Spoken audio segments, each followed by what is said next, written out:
Y esa es un poco la intención. Entonces, reviendo un poco el teórico ustedes van a tener, tienen disponible ya en el aula virtual un PDF con las 65 filminas, creo que tiene.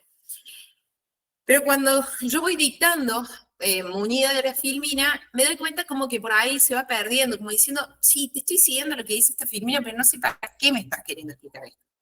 Entonces mi intención es arrancar primero con un par de filminas con algunos conceptos y algunas aclaraciones, y después les voy a ofrecer 2 o 3 videos muy cortos, están disponibles. Agarré esos 2, pero podrían haber sido cualquiera de los N millones de videos que hay en YouTube. ¿Para qué? Para sintetizar, para apelar esa atención y para resumir. Y voy a ir de atrás para adelante. Voy a hacer como un spoiler del tema y después me voy a volver al PowerPoint como para revisar los contenidos que nos interesan, ¿sí? Así que bueno, por eso les decía que ahora estoy compartiendo mi pantalla completa porque estoy en el Power, pero después cuando vaya al sitio web de YouTube, ustedes me avisan si no se escucha el audio. De todas maneras, esos videos duran un par de minutos y lo vamos a escuchar en velocidad acelerada, que es lo que me interesa. Bien, sistema renal. Sistema renal es uno de los sistemas críticos del funcionamiento de la fisiología humana y son órganos pares que trabajan de manera intensiva y en promedio por día están filtrando unos 180 litros de plasma permanentemente. Es decir, con cada vuelta que da o circula, digamos, nuestra sangre a través de los riñones, que va a depender de la volemia, de la frecuencia cardíaca que tengamos, en definitiva del caudal, y vamos a hablar con propiedad después del flujo sanguíneo renal que nosotros tengamos irrigando nuestros riñones, se van a producir estos 180 litros de filtrado. Es decir, esos 180 litros es plasma que pasó de la sangre al interior del riñón. Sin embargo, nosotros no orinamos 180 litros de orina por día, si tenemos 5 litros de sangre. ¿Qué es lo que sucede? El volumen urinario que nosotros efectivamente excretamos es el 8%, el 10% de eso. Perdón, el 1% de eso, el 0,8 o el 1%. De manera tal de que todo ese esfuerzo de filtración se compensa con todo otro esfuerzo de reabsorción de lo que tiene que ver con el agua, para no deshidratarnos, y por otro lado, de moléculas, partículas que son útiles para el metabolismo del organismo y que eventualmente son filtradas, pero son reabsorbidas. Nosotros vamos a medir la eficacia de nuestros riñones, como para entender un poco la salud de nuestros riñones, en términos de la velocidad de filtración glomerular. Y vamos a hablar un poquito de cuáles son las moléculas que entran en juego a lo largo de la filtración. Por supuesto que para arrancar tenemos que hacer como recordar o hacer algunas consideraciones anatómicas e histológicas también. Ustedes en histología tuvieron la posibilidad de ver varios preparados de riñón y van a reconocer esta estructura que era propiamente la nefrona. Si yo me voy a cualquiera de estas páginas, a cualquiera de estas fotos de histología, acá los abrí directamente en internet, ustedes van a recordar estas estructuras que eran los glomérulos renales, que se encontraban en la corteza del riñón y que estaban circunscriptas en toda la red de túbulos que se podían ver alrededor. Vamos a ver si abro alguna de estas fotos más grande. En esta se ve perfecto el glomérulo y los túbulos alrededor. En esto tenemos un corte de un riñón, donde teníamos la corteza, que era lo más denso y más periférico, y la médula renal, que era más clara y se encontraba sobre la porción medial. Y en el centro, la anastomosis de todos los túbulos generaba la pelvis renal, y de ahí salían los uréteres. Eso es una pequeña recordación de cómo era la cuestión anatómica. Ustedes se van a acordar por qué la corteza era más oscura y por qué la médula era más clarita. A ver si alguien puede intervenir y abrir el micrófono, así contribuye. Alguien que coma riñones en los Puede asados. ser, profe, porque había más, o sea, los glómerulos estaban concentrados en la corteza y Así no es. en el interior. Exacto, los glomérulos están en la corteza. Es decir, estos ovillitos vasculares que estaban contenidos en la cápsula de Bowman se encontraban topológicamente situados en la periferia del riñón. Y hacia la porción medular del riñón, lo único que descendían eran los túbulos. Y los túbulos ya no tienen sangre, contienen el plasma, que es translúcido, digamos, que es una solución de agua y electrolitos, ¿sí? De manera tal que visualmente se veían o se distinguían estas dos porciones, ¿ok? ¿Qué es lo que a nosotros nos interesa poder responder después de esta clase? Primero, típica pregunta de examen cuando les tomo yo y les tomo renal. Te tomaste 2 termos de mate antes de venir al examen, hace 1 hora. Te tomaste 2 litros de agua y ahora te estás muriendo de ganas de hacer pis, por supuesto. ¿Qué pasó? ¿Cómo fue el circuito de todo ese líquido que vos tomaste? Sobre todo ahí, en un periodo tan intensivo, tan corto de tiempo, ¿qué es lo que genera que te urgen ahora las ganas de ir a hacer pis? ¿Sí? Porque se aumenta el volumen urinario. ¿Sí? Vamos a ver de entender cómo se concentra la orina para poder, en el menor volumen posible, eliminar la mayor cantidad de metabolitos de desecho que tenemos que eliminar, sin deshidratar el organismo, porque el organismo presume que el agua que tenemos disponible es escaso, por lo tanto es un recurso valioso, por lo tanto no puedo perder demasiado líquido, demasiada agua, que nuestro cuerpo está constituido del 70% de agua, en arrastrarlo, digamos, junto con los desechos de filtrado. De manera tal de que la concentración de la orina se vuelve un parámetro crítico. Y vamos a entender qué otras funciones cumplen los riñones de manera más sistémica, ¿sí? Como por ejemplo, con la pregunta que sigue, ¿cómo participan los riñones en la regulación de la presión arterial?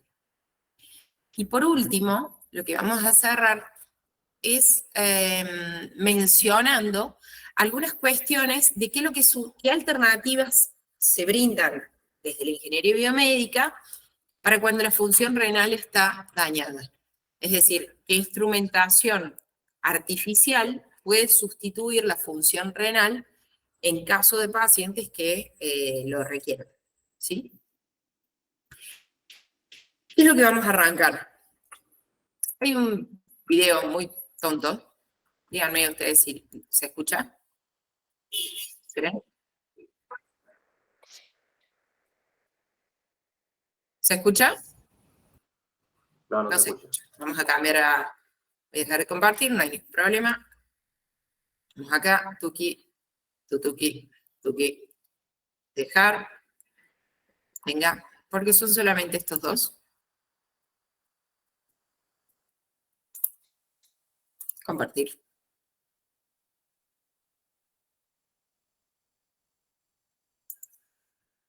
Van a ver que esto es muy naif, de hecho son dos y son muy simples, pero vamos a ponernos en situación nada más, ¿sí? Es muy breve. Yo lo tenía en velocidad 1.5, se entiende bien.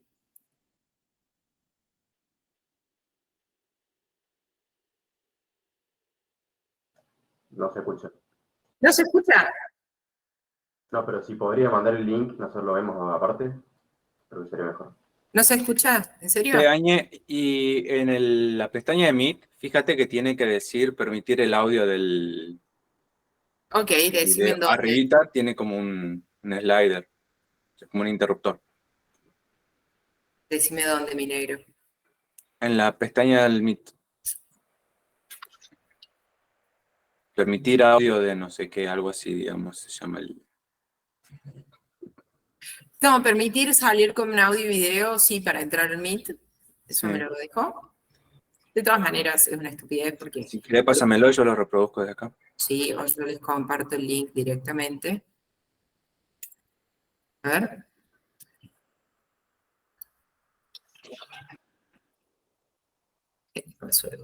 Ahí va el primer link. Ahora el segundo.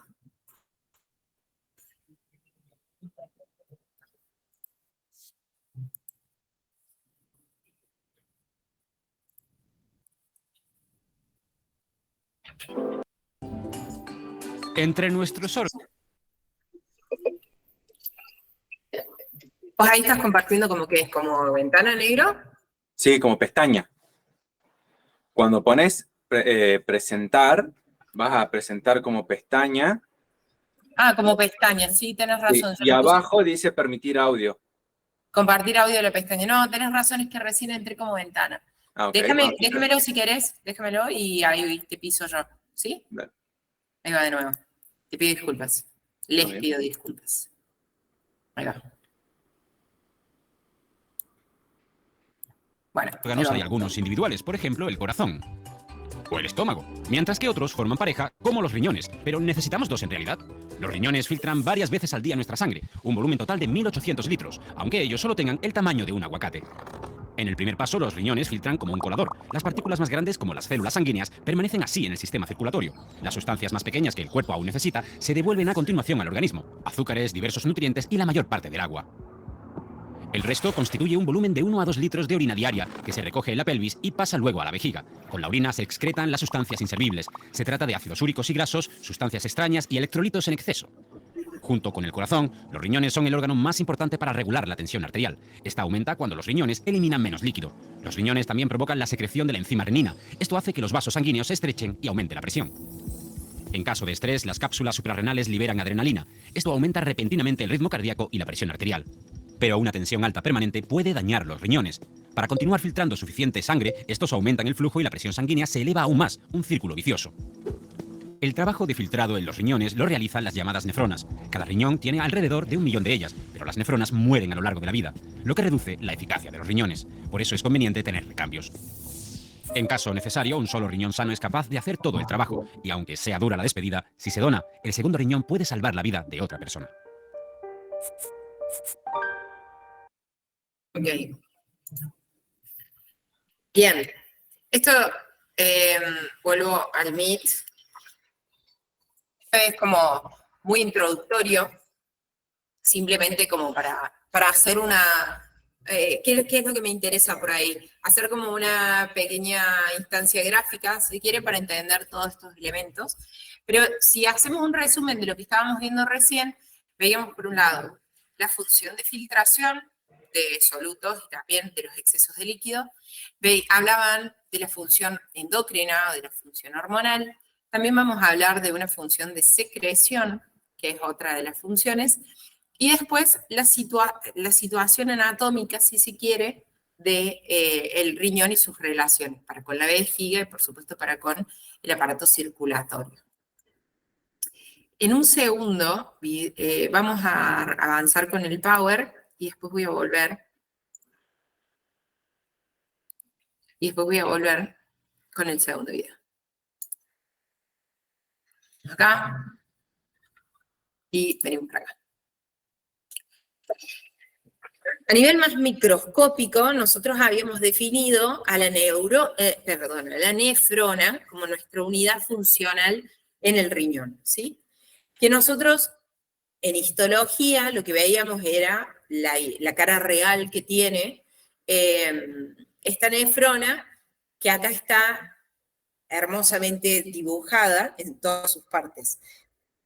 Lo que podemos ver es una arteriola aferente, que es la que aporta la sangre dentro del glomérulo, y una arteriola eferente. Las arteriolas tenían la particularidad de tener una túnica muscular. Eso se le van a acordar de esto también. Y la túnica muscular y las arteriolas aferentes y eferentes trabajan también en relación al glomérulo, logrando aumentar o disminuir la presión dentro del glomérulo. Porque si uno de alguna manera restringe el paso a la entrada, la presión efectiva de filtración acá se va a disminuir. Distinto es cuando uno genera una presión a la salida. Cuando uno genera una presión a la salida, está aumentando la resistencia de paso de este flujo que está discurriendo por el glomérulo, por lo tanto la presión efectiva de filtrado acá va a ser mayor. Es decir, va a haber una fuerza que va a propiciar el filtrado del plasma sanguíneo. Entonces, lo que nosotros estamos viendo es que dentro de los vasos, por supuesto, circula la sangre entera, pero esta cápsula de Bowman, que definía el glomérulo, lo que hacía era recibir el plasma y solutos que atravesaban, fruto de las presiones que estaban en juego, que ya las vamos a describir, recibía el plasma que exudaba de este glomérulo renal y caía en esa cápsula de Bowman y luego era conducido a través de los túbulos proximales, de las asas descendentes y ascendentes de Henle y después de los túbulos distales y los colectores. Estos colectores van aumentando cada vez más su diámetro hasta poder llegar a la pelvis renal, que es esa porción anatómica que definíamos hacia el centro de los dos riñones. Habíamos distinguido las dos secciones dentro de la anatomía del riñón. Una cuestión, una aclaración que es importante es entender que todo a lo largo del asa de Henle y todo a lo largo de nuestra nefrona propiamente, hay una serie de tubos, de vasos, que se denominan también vasa recta, que acompañan el recorrido de nuestra asa de Henle y que cumplen también una función fisiológica en lo que tiene que ver con el mecanismo de contracorriente que vamos a ver un poquito más a continuación. Acá teníamos una imagen histológica de nuestro glomérulo. Acá tenemos otra imagen más de lo mismo. ¿Por qué les mostramos varias fotos? Para que ustedes ya se vayan familiarizando con esto y lo vuelvan a reconocer, y esto en un golpe de vista digan, no, esto claramente es una nefrona. Acá tenemos de nuevo otra nefrona. Fíjense que hay de distinto tamaño, hay distintos tipos de nefronas, algunas que tienen poco desarrollo medular y otras que tienen más desarrollo medular. Fíjense que están a distinta altura o a distinta profundidad, pero siempre los glomérulos dentro de lo que es la corteza, y bueno, sus respectivos túbulos colectores. Esta es una foto anatómica de un riñón humano. Si ustedes, como les decía, comen animales y han probado el riñón o han cocinado, digamos, el riñón de vaca, por ejemplo, es más pequeño, pero conserva el mismo tipo de estructuras, ¿sí? Se distingue bien, claro, lo que es la corteza y la médula, y después, en esta porción más medial, está esta parte que corresponde a la pelvis renal, que inclusive histológicamente tiene una textura diferente, digamos, es la funcionalidad hace al tejido. Entonces, como esto es fruto de la suma de todos los túbulos colectores, acá no hay intercambio de ningún tipo y es directamente un tejido que permite conducir esta orina hacia la vejiga sin filtraciones, ¿sí? Y es esa porción más blancuzca que estamos viendo. Hay un gradiente córtico-medular, que lo vamos a hablar, que esto significa que a lo largo, si nosotros analizamos desde la corteza y hacia la médula, la composición o la concentración osmolar de iones, vamos a encontrar de que a medida que nos adentremos más hacia la médula, la concentración o la osmolaridad en la médula es mucho mayor que en la corteza. Y en la corteza es aproximadamente 300 miliosmoles y en la médula llega a 1200 miliosmoles. Esto tiene una función, y lo vamos a ver, que hace a la concentración de la orina, y lo vamos a ver en un ratito cuando avancemos un poquito más. En el índice temático recién planteamos que en una primera instancia íbamos a hablar de consideraciones anatómicas. Y después íbamos a pasar directamente a las funciones renales, donde hablamos de filtración, de secretación y de absorción. Pero además hay otras funciones renales que tienen que ver estrictamente con lo fisiológico. Hay un mecanismo metabólico de la vitamina D, participan en la glucogenogénesis, participan en la regulación del equilibrio ácido-base, pero esos contenidos los van a terminar de ver en fisiología. Vieron que nosotros siempre les planteamos que esta materia como que se para en asignaturas de atrás, pone un piecito en asignaturas de adelante y otro en los costados, pero tratamos de no solaparnos. Si bien riñón, ustedes, o la parte renal, la pueden ver en fisio, la pueden ver en biología, la pueden ver en fisiopato, la idea es verlo desde enfoques distintos. Entonces, lo que tiene que ver con el mecanismo propio de la glucogenogénesis responde a cuestiones fisiológicas estrictas y no es lo que nos interesa a nosotros en esta cátedra, ¿ok? En este momento. Y por último, como decíamos, la función renal artificial. Para esta etapa de filtración, que ustedes van a poder ver en el PowerPoint, todas las etapas desagregadas, a mí me gustaría volver acá, Tuki, dejar de presentar, me voy a volver a compartir una pestaña con coso, y les voy a compartir este. Este es un poquito más largo, yo los configuro en una velocidad de reproducción un poco más alta, para hacerlo más ágil. Pero ¿qué es lo que me permite ver en video? Me permite, primero, tener un tipo de imágenes o de simulación que es muy difícil de lograr en una fotografía o en un Power nada más, y poder entender con la simulación o la modelación en tiempo real qué es lo que está sucediendo o cómo es que efectivamente se vinculan las partes. Tóxicas consiste en retirar los productos metabólicos de la sangre y excretarlos por la orina. Entre estos productos de desecho... No están escuchando, ¿verdad? Se escucha bajo. ¿Se escucha abajo? Lo subimos más. Vamos a Más ver. Se rápido. encuentran la urea, resultante del catabolismo de las proteínas, el ácido úrico, resultante del catabolismo de los ácidos nucleicos, la creatinina, que resulta del metabolismo del músculo, la bilirrubina, procedente del metabolismo de la hemoglobina, metabolitos de hormonas y otros. Algunos de ellos son relativamente inocuos, pero la acumulación de otros, cuando la función renal está dañada, causa algunos de los trastornos de las funciones corporales observadas en las enfermedades renales graves. Los riñones tienen otra función excretora general, la eliminación de productos químicos extraños como fármacos, pesticidas o aditivos de alimentos. Para llevar a cabo esta función, en cada una de las nefronas se producen dos procesos fundamentales, la filtración glomerular y el transporte tubular. Ahí van La a formación de la mencionar orina comienza por la filtración del plasma en el glomérulo hacia la cápsula de Bowman. Se filtran unos 125 mililitros de plasma por minuto, lo que corresponde a un 20% del plasma que pasa por el riñón. Más del 95% del filtrado se reabsorbe normalmente en los túbulos y el resto se elimina en forma de orina. A pesar de su gran permeabilidad, la membrana glomerular tiene una cierta selectividad en función del diámetro, la configuración molecular y la carga eléctrica de las moléculas. Así, es prácticamente impermeable a las proteínas y elementos celulares, pero es muy permeable al resto de compuestos disueltos en el plasma. Desde el punto de vista electrolítico, el filtrado glomerular tiene casi la misma composición que el plasma, excepto por la ausencia de proteínas de alto y medio peso molecular. La tasa de filtración glomerular o cantidad de filtrado glomerular que se forma por minuto en todas las nefronas de ambos riñones es un índice de la función renal. Es, además, esencial para evaluar la severidad y evolución de los trastornos renales.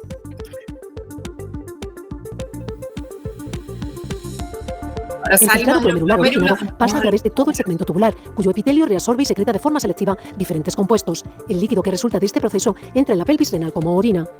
El papel de la reabsorción es mayor que el de la secreción, pero esta última es importante para determinar las cantidades de iones potasio, hidrógeno y de otras sustancias. La mayoría de las sustancias que se deben eliminar de la sangre, como urea y creatinina, se reabsorben mal, por eso se excretan en grandes cantidades. En el caso de los fármacos, estos además de reabsorberse mal, también se secretan, por lo que su excreción es alta. Otros componentes del filtrado, como la glucosa y los aminoácidos, se reabsorben casi por completo. En el caso del agua, más del 90%... Perdón. En el caso del agua, más del 90% se reabsorbe. En el caso de la glucosa, el 100% de la glucosa se reabsorbe. O sea, nosotros en una fisiología normal no deberíamos encontrar glucosa dentro de la composición de la orina que excretamos. Si la encontráramos, nos estaría hablando de un daño renal en esta etapa de filtración.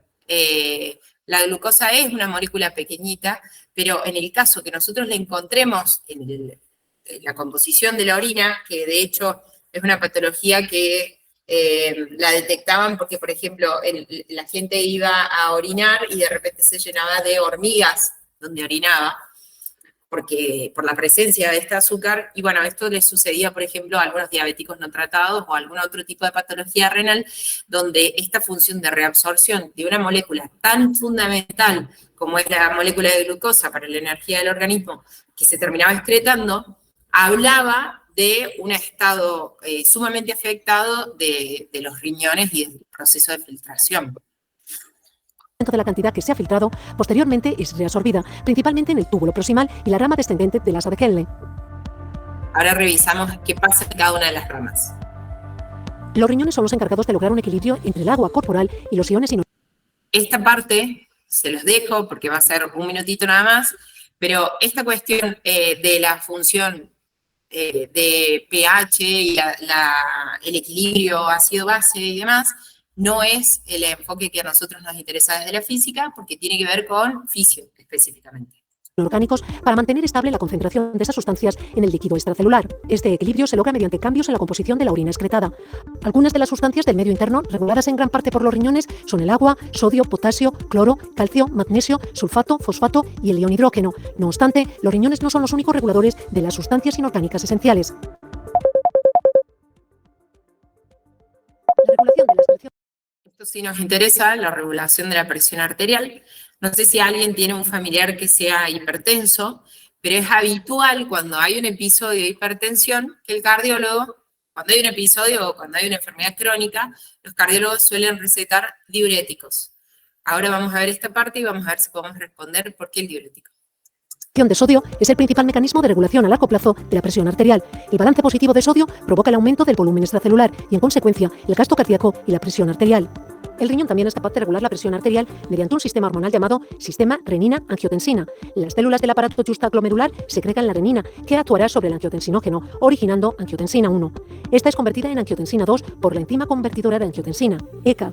Uno de los efectos de la angiotensina 2 es la liberación de aldosterona, que actuando sobre la nefrona regula la presión arterial. Además, es muy probable que los riñones secreten a la sangre o retiren de ella otras sustancias vasoactivas diferentes. Bien, esa cuestión endocrina propiamente se la dejamos reservada a fisiología de nuevo, pero sí vamos a ver uno de los mecanismos, porque hay dos vías de regulación de la presión arterial, que una es la vía endocrina y la otra es la vía hidrostática. Vamos a enfocarnos específicamente en la vía hidrostática. De la renina. Así pueden sintetizar varios icosanoides de acción vasodilatadora o vasoconstrictora.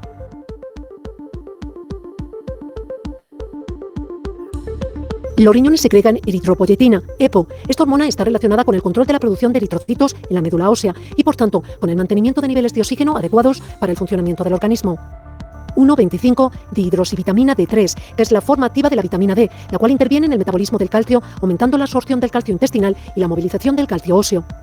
Glucosa, que se sintetiza durante el ayuno prolongado a partir de aminoácidos y otros precursores, un proceso llamado gluconeogénesis. Eicosanoides, compuestos derivados del ácido araquidónico, entre los que se incluyen las prostaglandinas, la prostaciclina o los trombosanos. Entre sus funciones se encuentra controlar el flujo sanguíneo y el filtrado glomerular. Metalotioneínas son una familia de proteínas con afinidad a ciertos metales como el cadmio, el cobre y el zinc, participando en su homeostasis. El estrés, la inflamación o las intoxicaciones por algunos metales aumentan su síntesis. Bárbaro.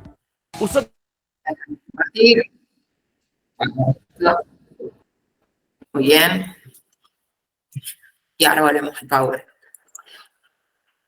Yo diría que con eso ya tenemos suficiente para el parcial. O sea, no hace falta más teórico. Cerramos el gabito. Vimos 2 videos y es suficiente. Vamos acá. Pero,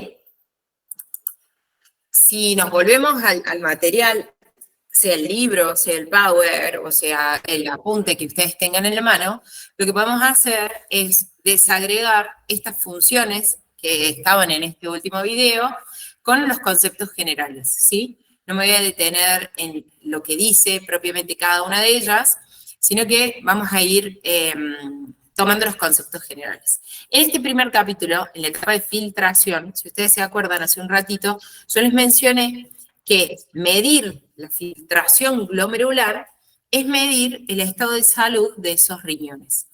Y acá el único tipo de ejercicios que nosotros vamos a trabajar dentro del capítulo de renal es el que está descrito a continuación. El índice de filtración glomerular ocurre por una diferencia de presión hidrostática entre la cápsula de Bowman y lo que es la sangre que discurre dentro del glomérulo, ¿sí? Esta filtración glomerular tiene un índice, una velocidad, ¿sí? Una determinada velocidad. Velocidad, fíjense que es como una cantidad de mililitros, un determinado volumen por unidad de tiempo, que para la normalidad está en el orden de los 130, 120 mililitros por minuto. Es decir, esa es la tasa de eficiencia que debería tener ambos riñones en una persona. Fíjense que varía ligeramente respecto del sexo, pero entre 125 y 130 mililitros por minuto debería estar la velocidad de filtración glomerular de una persona con una actividad renal sana, ¿sí?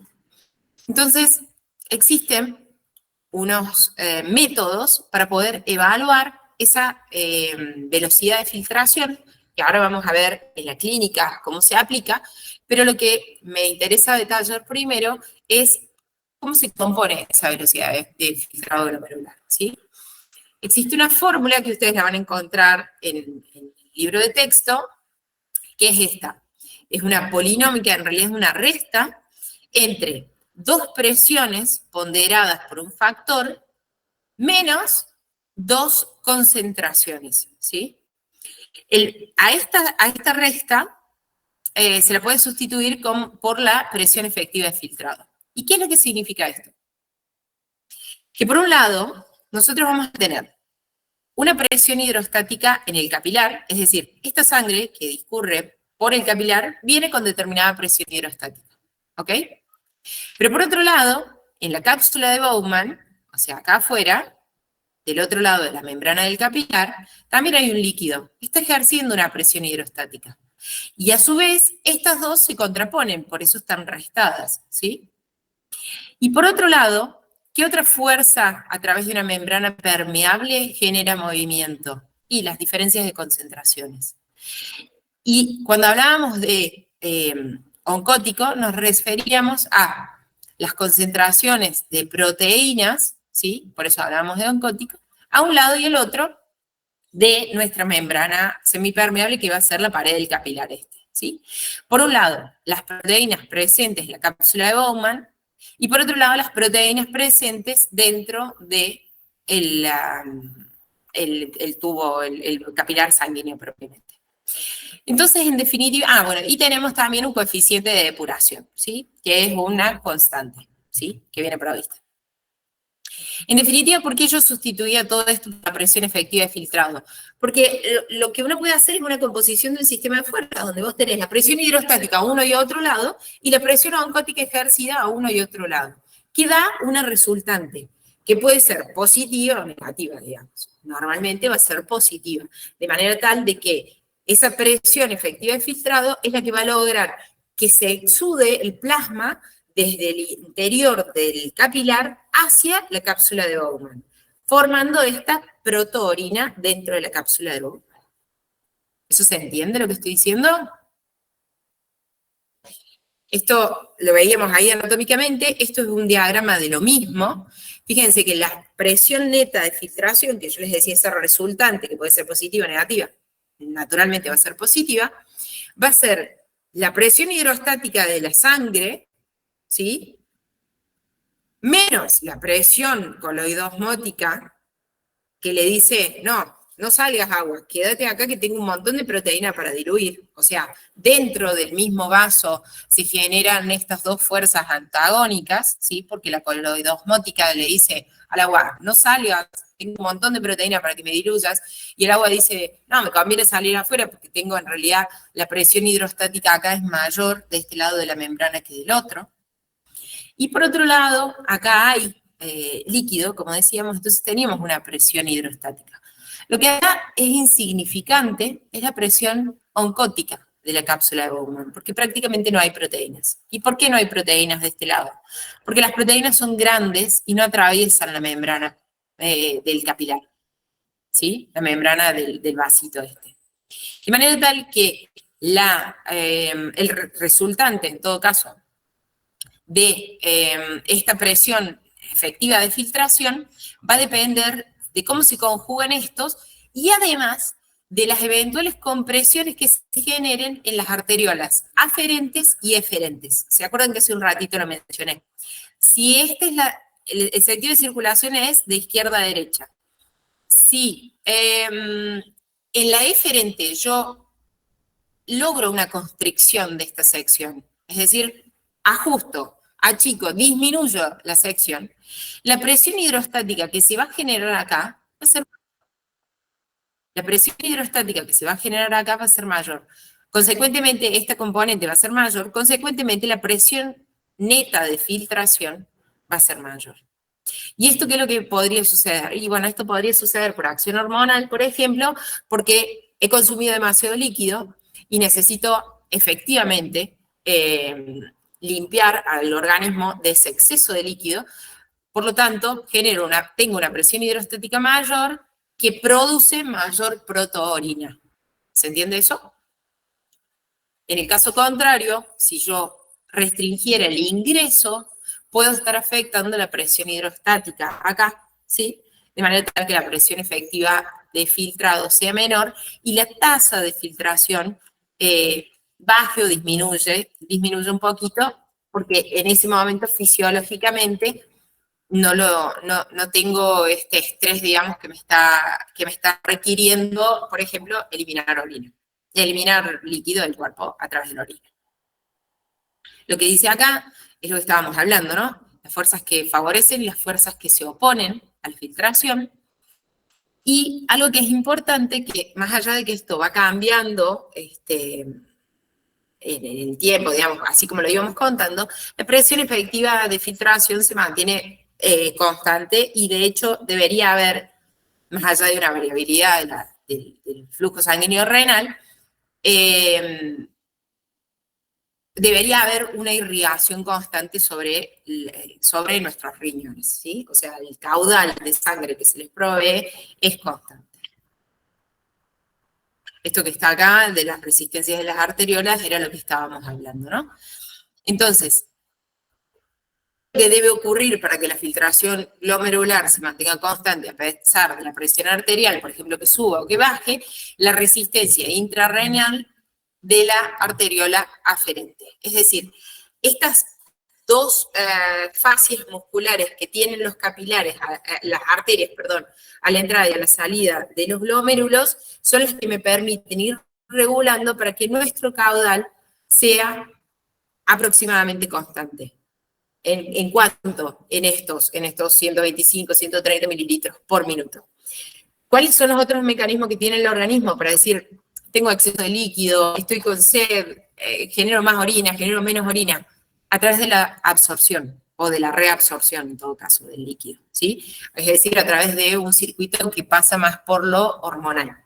Y estas arterias terminan configurándose de manera tal de que la presión adentro del glomérulo se mantenga relativamente constante y tengamos una tasa de filtración constante. Profe, Diga. ¿esta resistencia es que a través de contracciones de la arteriola o cómo es? Claro, la resistencia nos da eso. O sea, vos imagínate una manguera que nunca me sale esa palabra, que le disminuís la sección.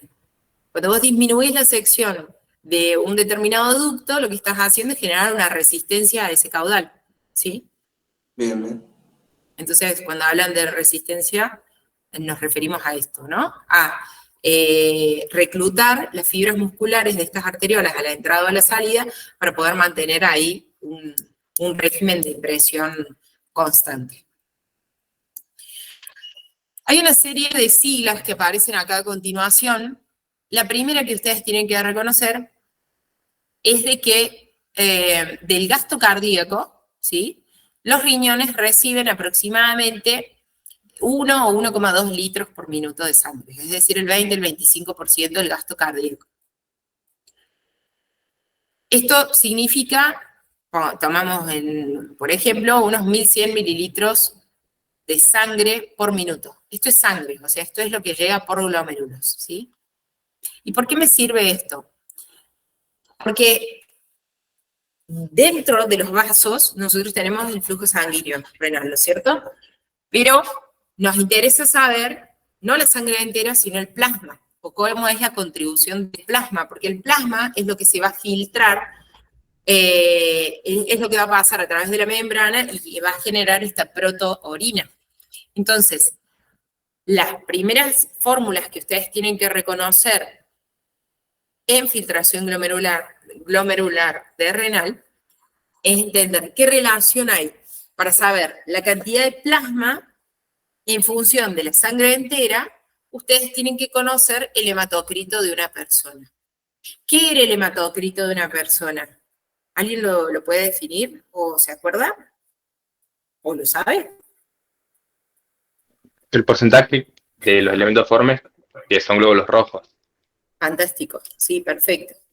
Perfecto, totalmente. De hecho, el hematocrito, a vos te sacan sangre entera, la colocan en un tubo de ensayo, la meten en una centrífuga. Ustedes van a ver que la centrífuga es de los elementos más habituales en todos los laboratorios bioquímicos, y por acción de fuerza centrífuga, lo que se hace es que los elementos formes pesan más, ¿sí? ¿Por qué? Porque están sometidos a una aceleración.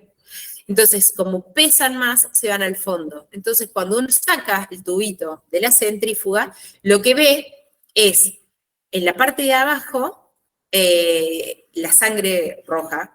O sea, uno ve toda una solución roja que es propiamente los elementos formes, los elementos más pesados de la sangre, y en la porción más alta del tubo de ensayo, el plasma separado. Lo que logra la centrífuga es separar en dos fases a la sangre, que es una solución homogénea, digamos, macroscópicamente, la separa en dos fases. Y el hematocrito se mide como la altura que tiene en ese tubo de ensayo.